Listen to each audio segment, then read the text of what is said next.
Hey guys, this is Bdiz from SK Gaming, bringing you another instructional video for Nerdstomper.com. In this video, I'll be covering the picking phase, as well as the strategies and some of the mind games surrounding it, and going over the basics that you'll need to know if you're just starting out in the competitive scene. For this video, we'll be starting off with some of the basics before transitioning into the picking phases of each game for my team's epic series in the Gosu Gamers World Cup $40,000 losing bracket finals against Team Evil Geniuses. Before the game even begins, you designate one player on your team as the captain who will be doing the bans for you. There's a few different strategies, however. Some teams such as Fnatic MSI have their captain decide everything and is their strategic mastermind. Other teams, such as my own, have a team draft where everyone provides input on what you should ban or pick. Both styles work fine, and it really comes down to your personal preference for your team. Once you're in the banning phase, there's a few different reasons why you want to ban certain heroes. Some heroes could be blatantly overpowered, others could be a certain player's best hero whom you want to be in check because you don't like playing against a certain hero, or because it's a hero that counteracts your strategy. For example, if you're picking a push strategy, then you might want to consider banning a hero like Behemoth. Also, during the banning phase, if you notice that your opponents are banning heroes that counteract their strategy, for example, helping her Pharaoh and Andromeda, you can figure out some of their hero picks, like Tempest in this example, and use that knowledge to counterpick them, or change your strategies completely to something that will deal with the Tempest far better, or you can even just ban the Tempest so you don't have to deal with it. During the actual hero picking phase, the order in which both you and your opponents pick your heroes is determined by how you value them. This value comes from the overall strength of the hero, the ability of your players to play said hero, as well as the likelihood of your opponents picking that hero. For example, if you have first pick and you know that there are 4 very strong Pebbles players on the other team, and he's left unbanned, you might consider picking him up as your first pick because they'll take it otherwise. Sure, he might not be the most powerful hero in the game, but he's still a strong hero in the right hands and can really take over games. Throughout the rest of your picks, you can counterpick based on what your opponents have and attempt to form stronger lanes than them. For example, Thunderbringer is an amazing counter to Wretched Hag middle. Or you can pick your own lineup based on the strategy you had coming in and force your opponents to adapt. Once again, this is your personal preference. What we like to do is a combination of both, as most of our players are very versatile and able to play a lot of different roles. Another thing to consider during the picking phase is the relative strength of your team during each part of the game. It's crucial to have a decent enough early game to survive the mid game, and a strong enough mid game to survive the late game if you're running a turtle strategy. You also have to take your opponent's lineup and decide if you need more initiation/counter initiation, more gankers, or more carries to be able to keep up with them during the stages of the game. You don't want to be in a situation where you stack initiators and gankers only to be left without a hard carry, whereas your opponents have picked up 2 and are able to successfully turtle it out and beat you in the late game. The best lineups are the ones which give you the best chance to win the game, which is why the picking phase is so crucial, and I'd say that games are often won or lost during the picking phase.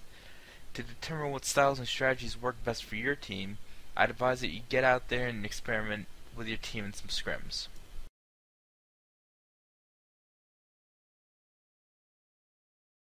And now I'm actually going to get into the SK vs EG series from the Gosu Gamers Loser Bracket Finals. One thing I'd like to note is that when you're going up against an opponent that you've played before and you're familiar with, it definitely helps you as concerning the bans and picks. For example, you can come in with a certain strategy that you think will counteract strategies that your opponents have been practicing. Like we knew from scouting replays that EG had been practicing a Glacius Myrmidon and Sandwraith tri-lane. So we had a game plan coming into the game that you'll see here in game 1 that would counteract said tri-lane and give Sandwraith as little farm as possible. Now that the bans have already begun, I'm going to start going over them and why each was done. EG, who has Chu, is famous for playing Pebbles, decided to ban Pebbles against us because of how good Cardinal is with the hero and the ability of that hero to take games over early. They just did not want to deal with that hero. We followed up with a Thunderbringer ban due to how ridiculously overpowered we feel that Thunderbringer is when you acquire spell shards level 3, as it essentially makes his passive Lightning Rod do true damage and isn't reduced anymore by 25%. And the damage he does is just completely out of control. Next up was EG's ban again. They decided to ban Slither because, as MSI proved with Trixie, he can completely dominate most heroes in a side lane solo situation. Next ban was us. We decided to ban Bombardier. Not only is he a grossly overpowered hero, but Chu plays an extremely good Bombardier, so we did not want to deal with it. They followed up with a Dampier ban, who's a new hero, but we've played with Fogged on Dampier a couple times now in matchmaking, and Fogged is one of the best Dampier players in the game, and just completely dominates on him. Next ban was us. We banned a Pharaoh. In the Ghost Gamers Winners Bracket semifinals, we played against EG and lost to Dodo's Pharaoh. He's a really strong Pharaoh, and we didn't want to have to play against it again. As we get into the 7th and 8th ban, teams started to take a little bit longer thinking about it. EG decided to ban Dr. Repulsor simply because he has the capability to take over games. He's a very, very effective ganker and carry into the late game. When it got back to us, we were actually debating in between banning Hellbringer and Sandwraith. We wanted to ban Sandwraith because we knew they had been running the strategy recently, but we also at the same time wanted to ban Hellbringer due to how strong Dodo is on Hellbringer, and in the end we decided to just ban Hellbringer and deal with the Sandwraith if it came up. And then after bans are complete, begin the picking phase. EG was first banned, so they're also first pick in this game. There's a bunch of first pick worthy heroes on the board. Looking at just the general overpowered heroes in the game, strongest heroes, we're looking at like Witch Slayer, Myrmidon, Bubbles, even Flint Beastwood is considered by some teams to be first pick worthy. And they took a little bit of time thinking about it and decided to go with Bubbles as their first pick. We picked Bubbles many times against both Online Kingdom and against Deal With It. So they knew we liked Bubbles, which is why they took him first. They knew we valued him high. They also value him high, as Sebusko plays a great Bubbles as well as Dodo. When it switched back to us after they took Bubbles, we were trying to figure out what kind of heroes that were going to go with it. We decided to go with Flint Beastwood and Myrmidon. We knew about their Samus Trialing and how it involved Myrmidon, which is how they could be so aggressive with it, which is why we went with Myrmidon first. I'm also a very strong Myrmidon player, which helps with that. We took Flint Beastwood because of his late game prowess. He's one of the strongest late game heroes in the game in terms of carry potential. Another quick note about Flint Beastwood is that he isn't just a tri-lane hero. He can be played solo mid or solo side lane if he's in a safe lane, so he's one of the strongest late game carries as well as a very, very versatile pick, which is why we went with him so early. Then, after EG sees our picks, they were probably going back and forth, thinking what kind of general tri-lane strategy they wanted to go with. They know that we have Myrmidon, which is one of the strongest level 2 heroes in the game in terms of tri-lane versus tri-lane setups. So they were trying to figure out, what other heroes we might pick to go with it. If they should go with a Sandwraith tri-lane, if they should go with a different melee hard carry like Sebuska, for example, plays a very strong Gladiator, or they should go with something more aggressive, as we saw Sebuska click over Hammerstorm a little while ago. Right now they're grayed out Voodoo Jester and Gladiator as their pre-picks, so they might have been debating going with a Gladiator tri-lane for a little bit, but in the end they decided to pick Voodoo Jester and Andromeda. Picking your 2 tri-lane supports this early is something that's very common, as tri-lane supports are something that you want to get 2 strong ones that fit in and synergize well with your team, and you don't want to be stuck with something that doesn't quite fit with what you're going for. After we see them pick up Voodoo Jester and Andromeda, though, we know for a fact that they're going with a melee hero in their tri-lane. They do have a lot of options between a hero like Swiftblade, Sandwraith, the Dark Lady, Madman, Magebane, Gladiator, Hammerstorm, Pandemonium, etc., etc. There's a lot of options of heroes that they could go for, but we felt that they would be going with either a Sandwraith or a Gladiator as their 2 primary melee carries for the tri-lane. So we decided to pick up Behemoth for sure, because a Behe trialing against a melee carry can prevent that melee carry from farming at all, because if they get fissure blocked then they're essentially dead, and it's really easy to block off a melee carry.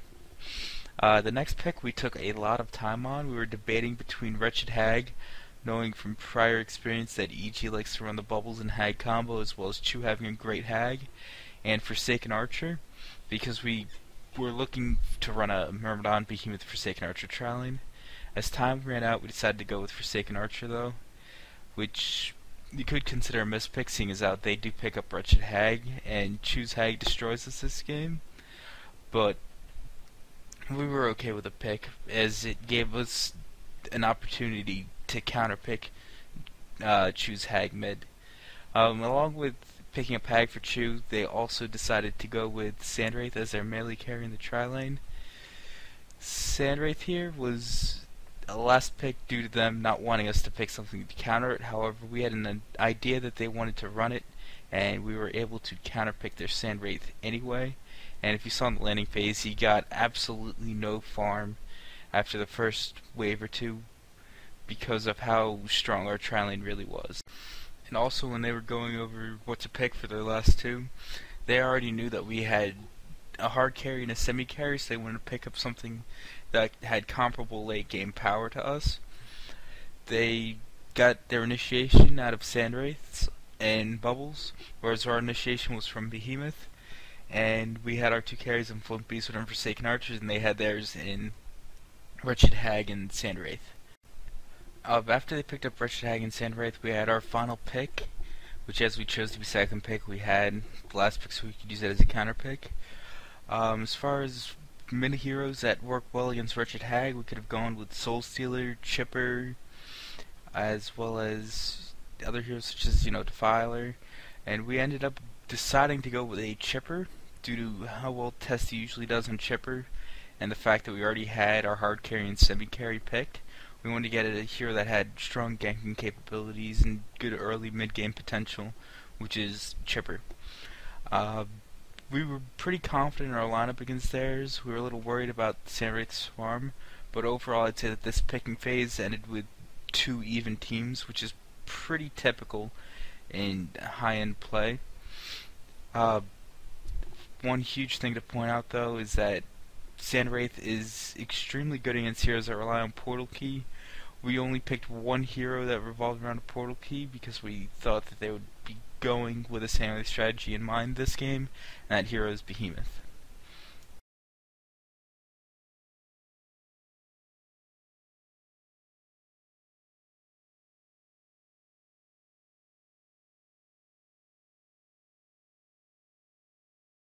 As we move into the second game of the series, an important thing to note is that as you move from game to game, you usually figure out little things about the opponent and their strategy from the first game and use that to your advantage in the next, or you could have had saved up secrets that you don't want them to know about that you use in the second game. Starting in the second game, we knew about their Sandwraith and how powerful it was the first. That was actually our second ban, with the first ban being used on Bombardier. Like I said before, Chu plays a great Bombardier and he's a widely overpowered hero. They went with Dr. Repulsor and Slither as their bans, 2 of the same heroes from game 1, because they're both great heroes with the ability to take over games on their own. Our next ban was on Pharaoh once again, because of how strong Dodo plays Pharaoh yet again. They went with Pebbles for the same reasoning, that he can take over games and Cardinal plays a great Pebbles. We get into the 7th and 8th ban, with it being on us first. This time we're debating over a couple heroes. We've got Bubbles, Hellbringer, Thunderbringer, and even Behemoth are all heroes that they like to play. We know they like to play them. But on the other hand, there's also Flint Beastwood, who is one of the hardest late game carries that there is in HoN, as well as being ranged. We know how much they love to play him, so we did not want to give them the opportunity to run one of their Flint Beastwood tri-lanes again. Their last ban, once again, was on Dampier. Same reasoning as Fog plays a super strong Dampier, and they didn't want to have to deal with him playing Dampier in this game. As we get into the picking phase, we're looking for which heroes we feel are the most overpowered at level 1, with the first pick, that are also the least likely to be counterpicked. We were looking in between Hellbringer, Myrmidon, and Thunderbringer as our first pick heroes. We decided to go with Thunderbringer simply due to us having the knowledge that he is completely ridiculous once he gets farmed. He gets the spell charts 3 with the Staff and the Master. They decided to go instantly with a Myrmidon and Hellbringer. They wanted to run Myrmidon in the first game. We took it from them, and Dodo is a great Hellbringer player, so of course they're going to go with Hellbringer due to him just being a great hero, and they have a great player that is very adept at playing him. Our next picks, we went with Bubbles because Troutmador is one of the better Bubbles players in the world, and we absolutely love running with that hero. We're used to it, and we just really like having him in our lineups. And we also went with Witchslayer because Witchslayer is one of the weaker supports early in the tri-lane. However, he brings a lot to the late game. With EG's next two picks, they decided to pick Behemoth as one. As we showed in the first game, Behemoth and Myrmidon as a combo in the tri-lane with their extremely long range stuns is extremely powerful and gives you a lot of kill power in your lane. For their second pick, they decided to go with Chipper for a couple of reasons. For one, Chew plays a fantastic Chipper, and the other being that Chipper is a direct hard counter to Thunderbringer mid. They knew with us having Bubbles and Thunderbringer that Thunderbringer would be the one playing mid, and Thunderbringer is not able to kill Chipper once Chipper gets his focus buff ability, and that gives Chipper all of the lane control that he needs, and is what contributed to his domination of mid. With our next two picks, we already had Witchslayer for our tri-lane, so we were trying to figure out what we wanted to round out our lineup, what we needed. We decided since they had pretty heavy initiation that we would get some more initiation of our own, and also since we were on Hellborn, the minus armor strat comes into effect, where if you have a good amount of minus armor, you can bring down Kongor very quickly, which leads to some ninja Kongor action. Because of this, we decided to go with Pestilence and Andromeda. Two extremely powerful minus armor heroes, gives us a lot more initiation, and Andromeda swap is great for saving heroes that are in trouble. Another important thing that we considered was when we looked at their lineup, they had their two solo heroes already picked. They had two heroes that are tri-lane, and all they were missing was a tri-lane carry. Looking at their lineup, we figured that they're most likely going to be picking up a Forsaken Archer, giving them a triple disable tri-lane. So we wanted to go with two more disables of our own, giving us an equally powerful tri-lane, and something that would be able to capitalize on their positioning mistakes. Andromeda and Pestilence fit perfectly into what we were looking to do, which was get more initiation, have minus armor for Kongor, and also have an equally powerful tri-lane. With EG's last pick, to no surprise, they took up Forsaken Archer, as they needed to get a carry as their last pick, and it had to be a tri-lane carry as well. Overall, this game, the lineups were extremely even. One unique thing was that neither team had a true hard carry. We both had semi-carries, and Forsaken Archer and Pestilence with strong magic damage coming out of Chipper and Thunderbringer, and a lot of initiation with Behemoth, Hellbringer, as well as us having Witchslayer, Pestilence, and Bubbles once they all get their portal keys.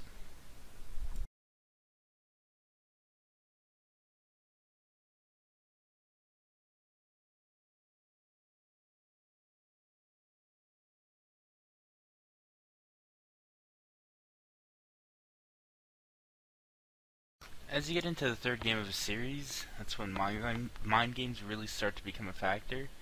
You've got knowledge of what your opponent's running based on scouting their scrims in recent matches already, and on top of that, you also have knowledge of what they ran the two previous times, what's worked for them, what hasn't worked for them. So we went into it thinking about their Bubbles and Hag combination, and how we really wanted to break that up. We also knew that they did not want to give us Thunderbringer again because of how much damage he did in the second game. We were also looking to see if they would go for a minus armor lineup because of how strong it is on Hellborn and the fact that we just dominated them with a minus armor lineup. First band that comes out is Sandwraith, which is just because we are going to play Sandwraith, and they just did in the first game, and it was amazing against us. They banned Dr. Repulsor because he's just a standard ban or first pick. He's a really strong hero that can take over games. We banned Bombardier. Once again, same reasoning. Choose Bombardier is too good. We're not going to give him that hero. They banned Slither because they didn't feel like running it and they know he's one of the strongest side lane solo heroes and they don't want to play against it. When it comes back to us, we were thinking about this ban for a little bit. We like running bubbles, but we did not want to give them the opportunity to bubbles if there was a better first pick hero available, so we banned bubbles. That's a little bit of a mind game because both teams have very strong bubbles players, but there's just no way we're going to give them bubbles because he's way too powerful in the current metagame. Next ban to them, they banned Thunderbringer purely based off of last game and how ridiculously overpowered he is with Spell Shards 3. Ban goes back to us for our fourth and final ban.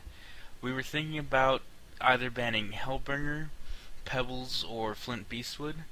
Pebbles because Chu plays a fantastic Pebbles. Hellbringer because even though Dodo suffered a little bit last game, he's still a really strong teamfight hero. And Flint Beastwood because EG really does like to play Flint Beastwood, like I said before, and he is one of the hardest late game carries with his extra range and built-in mini-stun. So we just decided to get rid of Flint Beastwood. And with their last ban, they decided to once again get rid of Pebbles because Cardinals Pebbles is really strong. Pebbles is one of those heroes where if he gets off to a good start, he can really take over a game. First pick comes to us. We were thinking between Hellbringer and Pharaoh. We decided to go with Pharaoh because we're more so used to playing with Pharaohs on our team instead of Hellbringers, and also Pharaoh can do a lot better versus a tri-lane than Hellbringer can. Picks go back over to EG for their first two, and they decide to go with the heroes they've got grayed out right now, Myrmidon and Hellbringer. Both Myrmidon and Hellbringer are strong heroes. Like Hellbringer, either solo or as tri-lane support, is always very powerful, and his ultimate is very strong too. Myrmidon, even though Yoda, when he played him before, didn't land too many weed fields, he's still really good ganker. He's one of the strongest level 2 heroes in the game. He's got 1,000 range on his AoE stun, which is just ridiculously strong. So they decided to pick him up. Then the picks go back to us, and this is where you really have to put a lot of thought into it.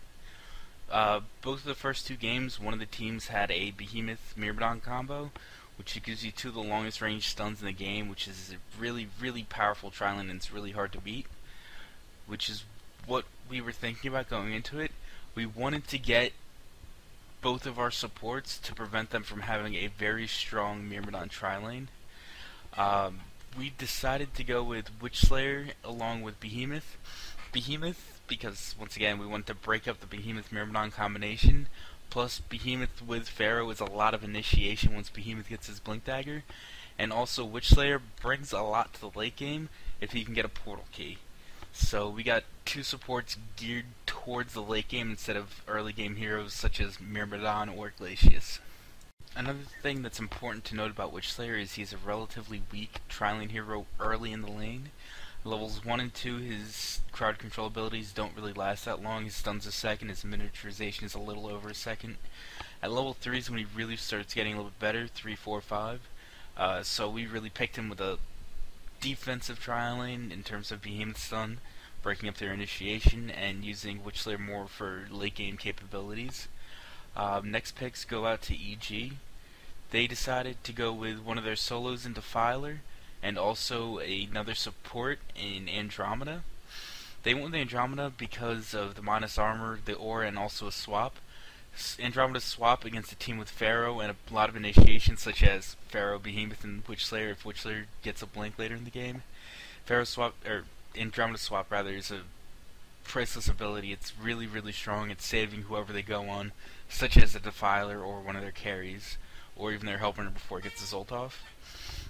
Defiler is an interesting pickup. EG's the only team that's really been running it in the HoN scene lately. They've had decent success. They won against ICE at DYA with Defiler. However, they lost against MSI with it. Defiler's really good late game with his ghosts. He's a decent pusher, but he's kind of squishy for a really long time unless he gets ridiculous amounts of farm. The next two picks go out to us. We obviously had to get our solo mid hero as well as our tri-lane carry. We were discussing what trial and carry we wanted to get based off of their lineup. We thought that they were going to go with a gladiator tri lane based on the two supports they had set up in Myrmidon and Andromeda. So we decided to go with a Swiftblade because that would beat their gladiator tri lane. And the Soul Stealer pickup was simply because Soul Stealer can beat Defiler mid with ease, and picking two hard carries there gives us a much better late game than anything EG could get with their last pick. Another thing to note about Soul Stealer though is there's a bunch of different routes you can go. You can get the Portal Key or Assassin Shroud if you're looking to, be an initiator and try to use your ult for most of your damage. During the picking phase, we knew right away that we were going for a hard carry build on Soul Stealer, where we get the early BKB so he's not going to get killed, and then get items like a Geometer's Bane, a Frostwolf Skull, Wingbow, Rift Shards, etc. so he can do a lot of auto attack damage and just be a force to be reckoned with instead of something that's just another initiator to go with our Behemoth and Pharaoh, because we honestly had enough initiation damage and we just wanted to be able to completely out carry them and not give them any chance to win the game late. As EG gets to their last pick, they obviously need a tri-lane carry based on their heroes. They had a couple of options with heroes like Magebane, Madman, Gladiator, even something like a Hammerstorm, Pandemonium, Pestilence. They had a bunch of options. They decided to go with Madman because he's really one of the hardest late game carries that there are. However, they had one late game carry in Madman along with a Defiler, and that isn't strong enough compared to our initiation combined with two hard carry agility heroes in Soul Stealer and Swiftblade. Overall in this game, it's your classic case of outpicking a team. We were able to get superior late game support heroes in Behemoth and Witchslayer, superior initiation in Behemoth and Pharaoh, and superior carry potential in Soul Stealer and Swiftblade compared to EG's lineup. Another point that I wanted to make is, as far as the laning phase went in this game, they dodged our tri-lane and put theirs top and let our Swiftblade free farm bottom. In doing so, our Pharaoh was able to not only distract Madman and prevent him from getting some CS by trying to kill him, but he was able to get experience and a little bit of farm top, whereas their Hellbringer was forced to go into the jungle and get his farm from creep pulling. Whereas we had a Swiftblade free farming bottom lane, and when I was playing Witchslayer, I was able to get, I believe, 3 levels just from killing a creep stack at our pull camp, which is absolutely huge. They basically in this game, like I said, got completely outpicked and outplayed in the early game, which is what secured the victory for us in the series. And that'll wrap up this video.